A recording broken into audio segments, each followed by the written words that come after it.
నేను ఒక్కటే చెప్తా ఉన్నాను ఈ కుటుంబ ప్రభుత్వానికి, నిన్న మేమున్నాం, నేడు మీరున్నారు, మళ్ళా రేపు మేము వస్తాం.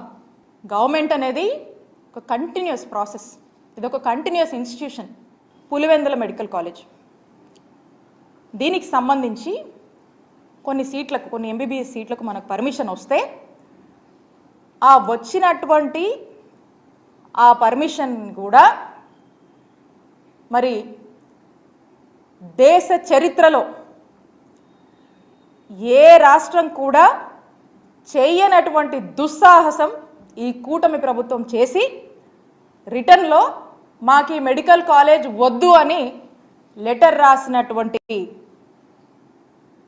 ప్రయత్నం మరి మన ఆంధ్రప్రదేశ్లో మొట్టమొదటిసారిగా కూటమి ప్రభుత్వం చేసింది. నేను అడుగుతా ఉన్నాను,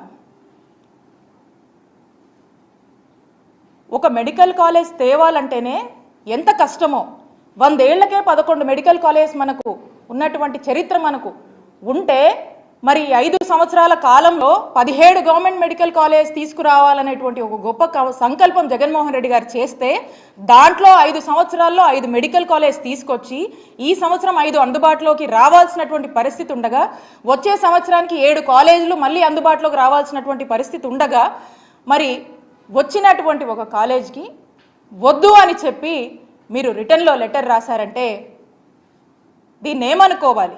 అంటే పులివెందుల మీద మీకున్నటువంటి ద్వేషభావం, మీకున్నటువంటి రాజకీయ కక్షలతో పులివెందుల మెడికల్ కాలేజ్కి అనుమతులు వస్తే కొన్ని సీట్లకి వద్దని మీరు లెటర్ రాశారంటే ఇది మనకు స్పష్టంగా అర్థమవుతా ఉంది. ప్రైవేటైజేషన్ అంటే పీపీపీ మాడ్యూల్, ట్రిపుల్ మాడ్యూల్ అనేటువంటి ఒక ఆలోచన, ఈ ప్రైవేటైజేషన్ అనేటువంటి ఒక ఆలోచన చేస్తూ మరి రాష్ట్ర ప్రజలందరికీ కూడా ఒక సందేహాన్ని కలిగిస్తూ వీళ్ళు ముందుకెళ్తా ఉన్నారు. అంటే ప్రైవేటైజేషన్ అంటే ఏంటండి? ఇక్కడ ఉన్నారు మీడియా వాళ్ళు, అన్న ప్రైవేట్ హాస్పిటల్కి వెళ్తే ఏమవుతుంది చెప్పండి? ప్రైవేట్ హాస్పిటల్కి వెళ్తే ఛార్జెస్ పడతాయి కదా, ఫ్రీగా చూస్తారా? చూడరు కదా. మరి ఈ మెడికల్ కాలేజ్తో అనుబంధంగా ఉండేటువంటి హాస్పిటల్కి రాష్ట్ర ప్రజలు వస్తే అక్కడ మనము ఉచిత వైద్య సేవలు అనేది అందిస్తారు ప్రజలకి. మరి ఇప్పుడు దీన్ని ప్రైవేటైజేషన్ చేస్తే రాష్ట్ర ప్రజలు ఏదైనా ఒక అనారోగ్య సమస్యతో ఆ హాస్పిటల్కి వెళ్తే డబ్బులు అడుగుతారు కదా, డబ్బులు కట్టాలి కదా. అంటే పేదవాడికి ఒక అనారోగ్య సమస్య వస్తే ఇప్పుడు పేదవాడి జోబులోంచి ఈరోజు ఖర్చు పెట్టుకునేటువంటి పరిస్థితికి మీరు తీసుకెళ్తున్నారా అనేటువంటి సందేహం మాకు కలుగుతూ ఉంది. అంటే దీన్ని బట్టి మనకు స్పష్టంగా అర్థమవుతా ఉంది, ఈ యొక్క మెడికల్ కాలేజ్ అన్నిటినీ కూడా ఈ ప్రైవేటైజేషన్ పేరుతో ప్రైవేట్ వాళ్లకు దారాదత్తం చేస్తూ ఒక పెద్ద స్కామ్కి తెరతీస్తున్నారని మనకు సందేహం కలుగుతూ ఉంది.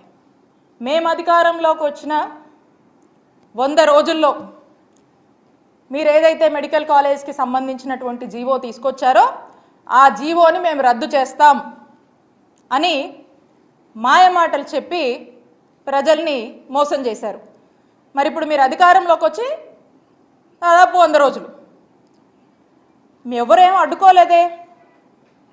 ఆ రోజున ఈ మెడికల్ కాలేజ్ తీసుకొస్తే ఈ మెడికల్ కాలేజ్ వాళ్ళ యొక్క సెల్ఫ్ ఫంక్షనింగ్కి ఎక్కడ ఇబ్బంది అవుతుందోనని, అవి సెల్ఫ్ సర్వైవ్ అవ్వాలి, సెల్ఫ్ సస్టైన్ అవ్వాలి అనేటువంటి ఒక ఆలోచనతో సెల్ఫ్ ఫైనాన్సింగ్ అనేటువంటి ఒక విధానాన్ని మేము తీసుకొచ్చాం.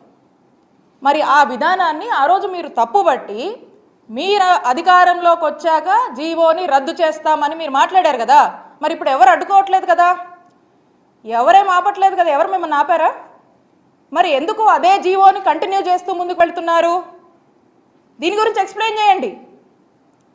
దీని గురించి మీరు ఎక్స్ప్లెయిన్ చేస్తే చర్చ అవుద్ది ప్రజల్లో.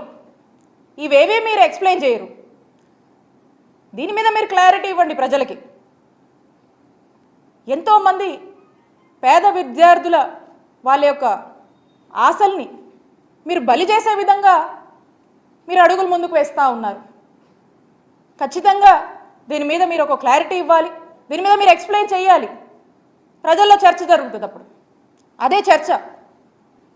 నేను ఒక్కటే చెప్తా ఉన్నాను ఈ కుటుంబ ప్రభుత్వానికి, నిన్న మేమున్నాం, నేడు మీరున్నారు, మళ్ళా రేపు మేము వస్తాం.